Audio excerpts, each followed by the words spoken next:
Good day, everybody. This is for the Gen 4, Gen 5, and the Lynx front bumper with the, I believe it's called a deep snow skid plate. This one, I call it the skinny skid plate because it's the most narrow one. It's not the full body.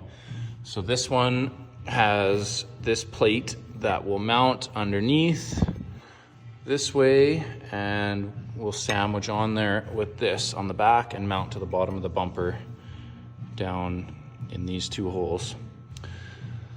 We'll go ahead and show you how guys to install this one.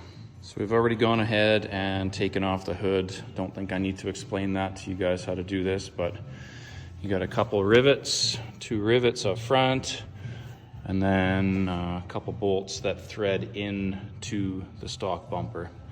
So you'll reuse the 2 bolts and we'll give you 2 more nuts for the new bumper. Okay, we've got the 2, I lied here, the stock bolts that come out of here. You can't reuse, they're too small. So we got supplied hardware, some M6 stainless bolts and some, you can barely see it there, but some washers and a nylock stainless nut. I used a little punch just to kind of pull them and get them lined up. It is pretty tight here. It holds your side panels in there really good, so you kind of got to give it a good shove and hold it in place while you get those bolts in. I haven't drilled the 2 spots yet for the rivets. We're going to do that next, but I kind of went underneath. This is loosely bolted underneath, and you can see I've done one side here. So you line it all up, stick the bolts through, and then you use the sandwich plate up top. This is all just kind of loosely until I get everything all in place, and then we will snug everything up and pop those rivets in.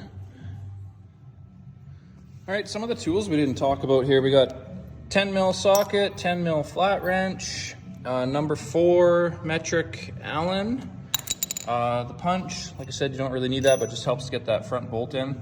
Then we got 1/4 inch drill bit and a 3/16 drill bit. The 3/16 for the rivets, and the 1/4 inch is to drill through the poly skid plate. And we got an air riveter, which you don't need, but handy, and then a spring puller that we've made just out of a piece of 1/2 inch round stock.